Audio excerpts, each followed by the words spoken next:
नमस्कार साथियों, welcome to पहचान क्लासेस। पहचान क्लासेस के यूट्यूब चैनल पर आप सभी का बहुत बहुत स्वागत है। देखिए मित्रों, आज हो गई है 7 सितंबर और 7 सितंबर के दिन है कृष्ण जन्माष्टमी। तो आप सभी को सबसे पहले तो कृष्ण जन्माष्टमी की हार्दिक शुभकामनाएं। और फिर हम बात करेंगे कि आज के जीके क्वेश्चन के बारे में, हमारे जो राजस्थान कर्ण से संबंधित है। सबसे पहले बात कर लेते हैं कृष्ण जन्माष्टमी की विशेष के बाद में जो है आपसे बात करते हैं आज की ग्रेट थॉट क्या है। तो देखो ध्यान से, डोंट कंपेयर, यानी कि आपको जो है किसी से खुद को कंपेयर नहीं करना चाहिए। Don't compare yourself with others, आपको किसी अन्य के साथ अपने आप को कंपेयर नहीं करना चाहिए। No one can play your role better than you, आपसे ज्यादा जो है बेहतर आपका किरदार कोई भी नहीं कर सकता। तो खुद को ही श्रेष्ठ मानिए, आप खुद से वो है किसी और से कंपेयर करके हताश मत होइए। आप जो भी हो पर बिल्कुल परफेक्ट हो और अपने लगन से अपने कार्य की तरफ बढ़ते रहिएगा। ठीक है, चलिए तो बात करते हैं कृष्ण जन्माष्टमी की शुभकामनाओं के साथ ही आज के राजस्थान करंट के जितने भी टॉप इंपोर्टेंट क्वेश्चन रहेंगे वो सारे के सारे हम इस क्लास में डिस्कस करने वाले हैं। तो पूरी क्लास को लास्ट तक आप जरूर देखना और एक बार जो है क्लास को अपने सभी मित्रों, यारों, रिश्तेदारों को शेयर जरूर कर लीजिएगा। ठीक है, चलिए तो इस क्लास में हम बात करेंगे विश्वकर्मा कामगार कल्याण योजना के बारे में। फिर हम देखेंगे मुख्यमंत्री कामधेनु बीमा योजना के बारे में, जो इससे संबंधित रिलेटेड जो इंपोर्टेंट पॉइंट हमारे सामने अभी आए हैं आज ही डेट में, वो हम डिस्कस करेंगे इस रिलेटेड। ठीक है, चलिए नेक्स्ट हम बात करेंगे रचनात्मक कर्मयोगी साहित्य सम्मान के बारे में। फिर हम देखेंगे फेस स्कैनिंग से एयरपोर्ट में एंट्री, राजस्थान का पहला एयरपोर्ट बना है फेस स्क्रीनिंग के माध्यम से एंट्री देने के लिए। ठीक है, चलिए तो बात करते हैं कुछ इंपोर्टेंट क्वेश्चन के साथ में, इंपोर्टेंट फैक्ट के साथ में हम डिस्कस करेंगे आज की इस टॉप इंपोर्टेंट क्लास के अंतर्गत। ठीक है, चलिए तो बात करते हैं सबसे पहले यस्टरडे रिवीजन, कल की क्लास का जो भी है हमने पढ़ा था उसका एक बार ब्रीफली रिवीजन देख लेते हैं वन लाइनर के रूप में। फिर हम बात करेंगे आज के टॉप इंपोर्टेंट क्वेश्चन के बारे में। कल हमने बात की थी हाल ही में शाला दर्पण शिक्षक ऐप का लोकार्पण और शाला संबलन 2.0 ऐप का अनावरण किसके द्वारा किया गया? तो ये किया गया था हमारे मुख्यमंत्री श्री अशोक गहलोत जी के द्वारा। फिर नेक्स्ट हमने बात की थी हाल ही में राष्ट्रपति श्रीमती द्रौपदी मुर्मू ने प्रदेश की किस महिला शिक्षक को राष्ट्रीय शिक्षक पुरस्कार 2023 से सम्मानित किया है? तो 2 महिला शिक्षक है जिन्हें राष्ट्रीय पुरस्कार सम्मान 2023 से सम्मानित किया गया, राष्ट्रीय शिक्षक पुरस्कार 2023 से सम्मानित किया गया। तो वह है श्रीमती आशा सुमन और दूसरा है डॉक्टर शीला आसोपा, यानी कि इन दोनों को जो है सम्मानित किया गया था। फिर नेक्स्ट हमने बात की थी हाल ही में मुख्यमंत्री ने प्रदेश के किस नवगठित जिले में आयुर्वेद अस्पताल खोलने की घोषणा की है? तो बालोतरा के अंतर्गत जो है आयुर्वेद अस्पताल खोला जाएगा। तो ये भी काफी इंपॉर्टेंट पॉइंट है, याद रखना। फिर नेक्स्ट क्वेश्चन की बात करते हैं तो हाल ही में मुख्यमंत्री ने प्रदेश की किस जिले में centre of excellence in panchakarma की स्थापना के लिए वित्तीय प्रस्ताव को मंजूरी प्रदान की है? इसकी घोषणा जो है वो 2023-24 का बजट के अंतर्गत की जा चुकी थी और अभी जो है इसके लिए वित्तीय स्वीकृति प्रदान की गई है। तो ये जयपुर ग्रामीण का जो जिला बना है, जयपुर के 2 जिले बने, आपको पता है वो कि एक तो जो है जयपुर स्वयं है और एक जो है जयपुर ग्रामीण करके जो है नया जिला बनाया गया है। तो ग्रामीण के अंतर्गत, जयपुर ग्रामीण के अंतर्गत जो चाकसू है, क्या है, चाकसू का जो इलाका है उसके बेल्ट के अंतर्गत बनेगा क्या? यही centre of excellence in panchakarma. ठीक है, तो याद रखना, काफी इंपोर्टेंट क्वेश्चन है, इंपोर्टेंट आने वाले एग्जाम की दृष्टि से पूछा जा सकता है। फिर नेक्स्ट क्वेश्चन में बात की थी निम्नलिखित में से प्रदेश के किस जिले में सत्यव्रत रावत चुंडा का पेंदुलम बनाया जाएगा? तो रावत चुंडा कौन थे? तो राणा लाखा के पुत्र थे। आपको पता हो तो साइड हिस्ट्री में अगर आपने पढ़ी होगी तो राणा लाखा के पुत्र थे ये रावत चुंडा, और इन्होंने जो है अपने खुद जो है पूरा शासन त्याग दिया था। उन्होंने जो है प्रण ले रखा था, जिस प्रकार से भीष्म पितामह ने प्रण लिया था उसी प्रकार से इन्होंने प्रण लिया था, सिर्फ संरक्षक बनकर ये रहे थे जा सके। ठीक है, चलिए तो इनका जो है पेनोरमा बनाया जाएगा कहां पर? चित्तौड़गढ़ के, कहां बनेगा? चित्तौड़गढ़ में। दूसरी बात मैं आपको बता दूं कि पेनोरमा जो है ना, पेनोरमा होता क्या है, तो उसकी बात थोड़ी सी जान लीजिएगा कि पेनोरमा का मतलब ये होता है कि जैसे कि ये रावत चुंडा जो है, इनके बारे में पूरी डिटेल्स, यानी कि उनके जो शौर्य थे, उनकी जितनी भी अद्वितीय कार्य थे वो सारे के सारे उसमें प्रदर्शित किए जाएंगे और उस प्रदर्शन के माध्यम से लोग जब उसको देख पाएंगे पेनोरमा को, तो उससे वो अपने आप में, अपने जीवन में जो है उससे अच्छी बातें सीख पाएंगे। ठीक है, चलिए फिर बात करते हैं अब हम आज के टॉप इंपोर्टेंट क्वेश्चन के बारे में। फर्स्ट क्वेश्चन दिया हुआ है प्रदेश में किस योजना के तहत विभिन्न क्षेत्रों में काम करने वाले श्रमिकों, मजदूरों और कामगारों को टूल किट खरीदने के लिए 5,000 रुपए की सहायता राशि प्रदान की जाएगी? काफी अच्छा क्वेश्चन है, याद रखना, आने वाले एग्जाम में पूछा जा सकता है इस योजना का नाम और इस योजना के बारे में कुछ इंपोर्टेंस पॉइंट्स। तो याद रखना कि इस योजना के माध्यम से जो श्रमिक है, जो मजदूर है, जो कामगार है, उनको टूल किट खरीदने के लिए 5,000 रुपए की सहायता राशि प्रदान की जाएगी। तो यह कौन सी योजना है जिसके माध्यम से यह कार्य किया जाएगा? तो यह योजना है कौन सी? विश्वकर्मा कामगार कल्याण योजना। कौन सी? विश्वकर्मा कामगार कल्याण योजना, यानी कि बी ऑप्शन इसका हमारा बिल्कुल करेक्ट रहेगा। ठीक है, चलिए देखिए इसके बारे में फैक्ट क्या है। विश्वकर्मा कामगार कल्याण योजना राजस्थान सरकार ने विविध क्षेत्रों में काम करने वाले श्रमिकों, मजदूरों और कामगारों को टूल किट खरीदने के लिए 5,000 रुपए की सहायता राशि देने की घोषणा की है, योजना लागू की है। ठीक है, फिर नेक्स्ट है आवेदक के परिवार की आय जो है 3 लाख रुपए तक होनी चाहिए। इस योजना के तहत ऑनलाइन आवेदन किया जाएगा। ये भी अच्छा पॉइंट है, याद रखना 3 लाख रुपए तक की जो है इसमें आवेदक की आय होनी चाहिए। फिर नेक्स्ट है कि हस्त 3 लाख रुपए तक का है, मतलब 3 लाख से ज्यादा नहीं होनी चाहिए। ठीक है, फिर नेक्स्ट है हस्तशिल्पी, दस्तकारों और आदि की आवश्यकता टूल किट स्वयं खरीदने पर 5,000 रुपए तक का पुनर्भरण भी किया जाएगा। ठीक है, मतलब स्वयं अगर खरीद लेंगे किट तो उनको जो है 5,000 रुपए तक की राशि भी प्रदान की जाएगी। फिर नेक्स्ट सेकंड नंबर क्वेश्चन दे रखा है, प्रदेश में राज्य स्तरीय राजीव गांधी ग्रामीण और शहरी ओलंपिक के मुकाबले कब से प्रारंभ हो रहे हैं। देखिए सबसे पहले जो है ब्लॉक स्तर पर हुए थे। कहां पर?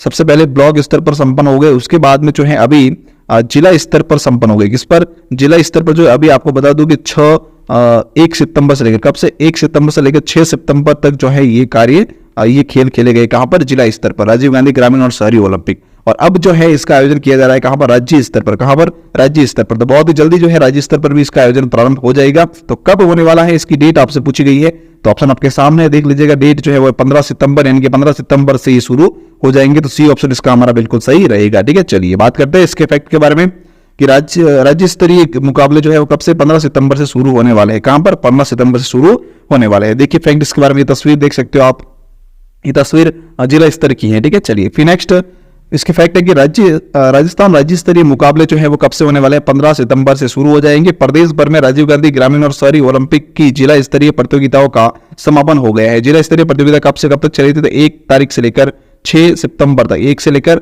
6 सितंबर तक जो है यह कार्यक्रम चला था जिला स्तरीय। ठीक है, फिर नेक्स्ट है कि 1 सितंबर से ब्लॉक और नगरीय निकाय स्तर पर विजेता टीमों के बीच मुकाबले शुरू हुए थे। अब जिला स्तर पर विजेताओं को 15 सितंबर से राज्य स्तरीय प्रतियोगिता में हिस्सा लेने का अवसर मिलेगा। मतलब कि 1 सितंबर तक पहले जो है ब्लॉक स्तर पर था, फिर 1 सितंबर से लेकर 6 सितंबर तक जो है राज्य स्तर पर आ गया, जिला स्तर पर आ गया, और अब जो है राज्य स्तर पर शुरू होने वाला 15 सितंबर से। ठीक है, चलिए मतलब जो भी ब्लॉक स्तर पर विजेता हुए थे उनको फिर जिला स्तर पर खिलाया गया। जिला स्तर पर में से फिर जो टीम विजेता हुई है उनको अभी जो है राज्य स्तर पर खिलाया जाएगा। ठीक है, तो ये 3 स्तर में जो है डिवाइड किया गया था। चलिए फिर बात करते हैं नेक्स्ट क्वेश्चन नंबर 3 के बारे में। राजस्थान में मुख्यमंत्री कामधेनु बीमा योजना का शुभारंभ कब किया है? देखिए पहली बात तो ये कि ये जो कामधेनु योजना है वो है क्या और इसका शुभारंभ कब से किया जा रहा है? तो अभी हाल ही में जो इसका शुभारंभ कर लिया गया है। वैसे घोषणा तो बहुत पहले हो चुकी थी, और आपको पता है कि अभी महंगाई राहत कैंप जो चला था ना बीच में, उस कैंप में भी इस योजना को शामिल किया गया था। इसके तहत ये है कि अगर किसी दुधारू पशु को जो है, गौवंश जो है दुधारू, उसको अगर क्षति पहुंचती है तो उसके लिए 40,000 का जो है बीमा बनाया जाएगा। क्या बनाया जाएगा? 40,000 का बीमा कवर विषय बनाया जाएगा इस योजना के माध्यम से, जिससे किसान को आर्थिक सहायता मिल सके। ठीक है, अगर उसको क्षति होती है, किसी कारणवश अगर गाय की मृत्यु हो जाती है, चाहे कोरोना के काल में अगर हुई होगी, तो भी जो है उनको पैसे ये मिलेंगे राशि। ठीक है, तो ये है योजना जो है अभी शुरू हुई है हाल ही में। कब? 6 सितंबर, यानी कि ये जो है 6 सितंबर को शुरू हुई, यानी कल ही जो है इसके बारे में इसको शुभारंभ किया गया है। और कहां से किया गया है? तो इसका शुभारंभ जो है भीलवाड़ा से किया गया है। कहां से? भीलवाड़ा में मुख्यमंत्री ने इसका शुभारंभ किया है इस योजना का। ठीक है, तो याद रखना पॉइंट इंपॉर्टेंट है, 6 सितंबर को इसका शुरुआत हो गई है। तो बी ऑप्शन इसका हमारा बिल्कुल करेक्ट रहेगा। ठीक है, चलिए देखिए फैक्ट इसके बारे में और क्या है। मुख्यमंत्री कामधेनु बीमा योजना के बारे में कि 6 सितंबर 2023 को भीलवाड़ा जिले के गुलाबपुरा में कामधेनु पशु बीमा योजना का शुभारंभ किया गया। कहां पर? भीलवाड़ा के अंतर्गत जो है गुलाबपुरा जो क्षेत्र है वहां पर इस योजना की शुरुआत की गई। राज्य स्तरीय समारोह में पशुपालकों को बीमा पॉलिसी देकर योजना का शुभारंभ किया गया। योजना के तहत एक परिवार के 2 पशुओं को 40,000 रुपए का बीमा प्रदान किया जाएगा। ठीक है, मतलब कि एक परिवार में 2 पशुओं का जो है बीमा किया जाएगा 40,000 रुपए का। ठीक है, चलिए फिर बात करते हैं नेक्स्ट इसके और फैक्ट के बारे में कि कोई भी पशुपालक 40,000 रुपए प्रति पशु, गाय या भैंस का बीमा करा सकते हैं। बिल्कुल इंपॉर्टेंट है। फिर नेक्स्ट है मुख्यमंत्री कामधेनु बीमा योजना के तहत बीमा का प्रीमियम राजस्थान सरकार खुद भरेगी।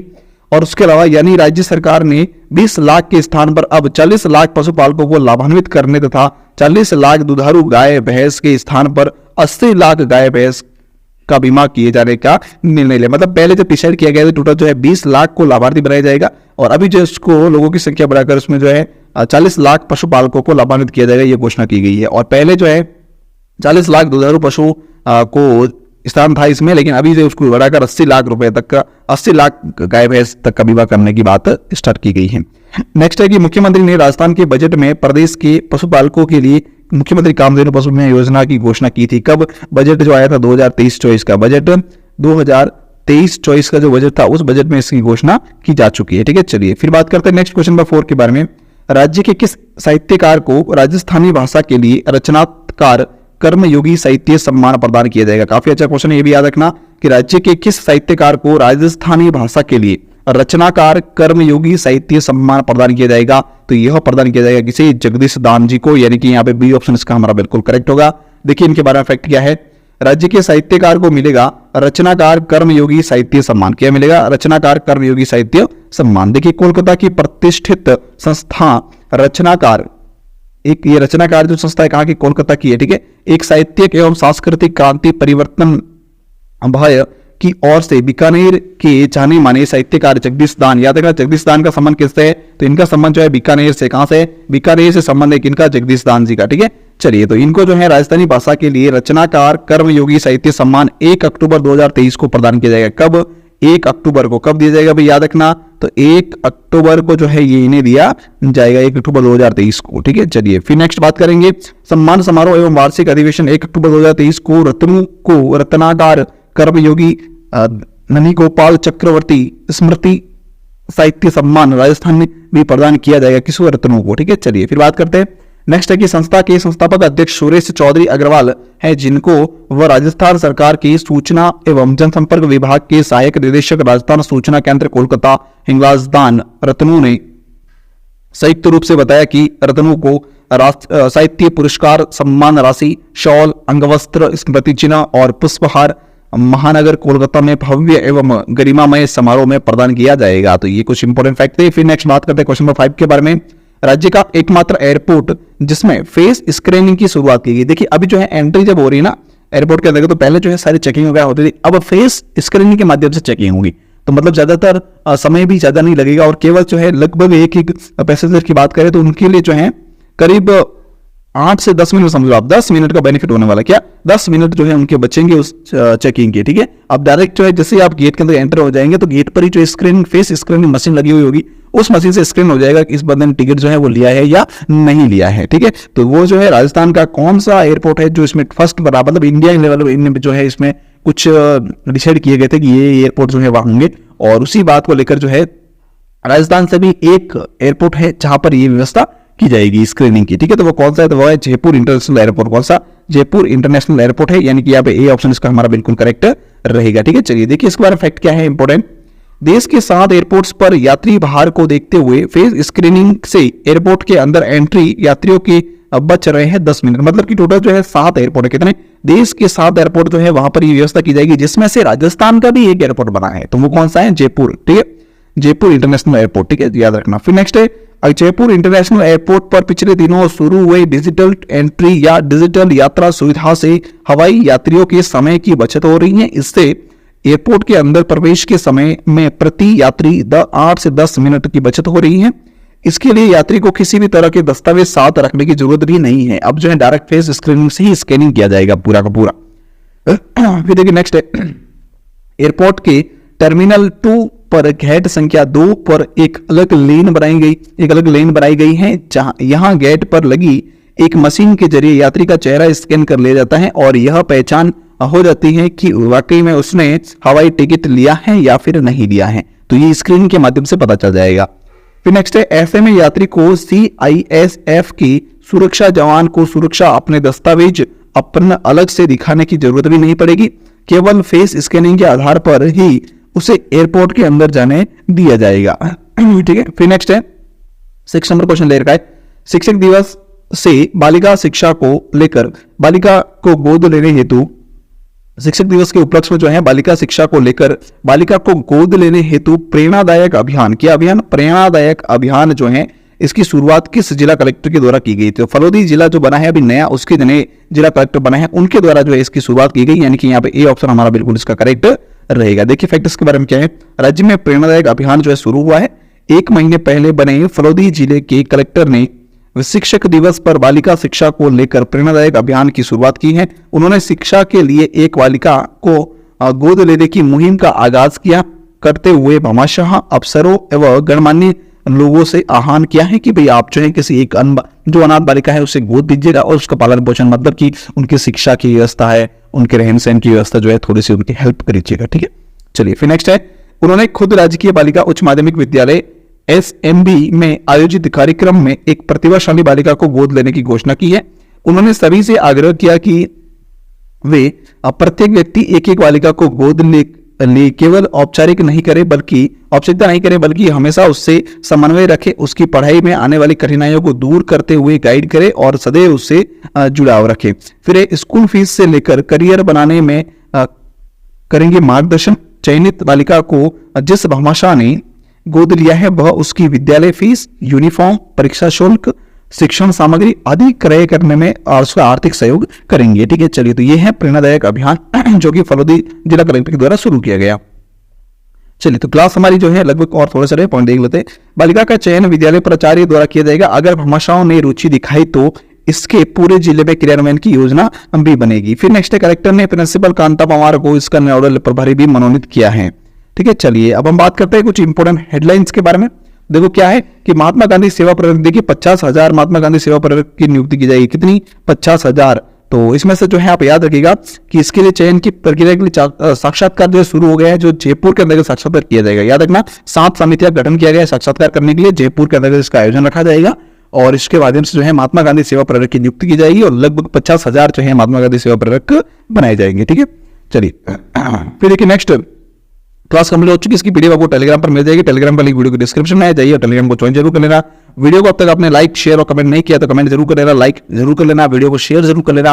और अगर आप चैनल पे नए हैं या पुराने हैं लेकिन फिर भी अगर आपने चैनल को सब्सक्राइब नहीं किया तो एक बार सब्सक्राइब जरूर कर लेना। ठीक है, चलिए, और चैनल को भी शेयर जरूर कर लेना, वीडियो को शेयर जरूर करना, लाइक शेयर कमेंट करना और पहचान क्लासेस टेलीग्राम चैनल को ज्वाइन जरूर करना। पीडीएफ आपको वहीं पर अवेलेबल रहेगी। क्यूज वगैरह जो भी है, सारी न्यूज अपडेट वगैरह टेलीग्राम पर ही अवेलेबल रहती है, उसे भी आप ज्वाइन जरूर कर लेना। ठीक है, चलिए, थैंक यू सो मच। पूरी क्लास देखने के लिए आपका बहुत बहुत धन्यवाद। एक बार फिर से कृष्ण जन्माष्टमी की बहुत बहुत शुभकामनाएं।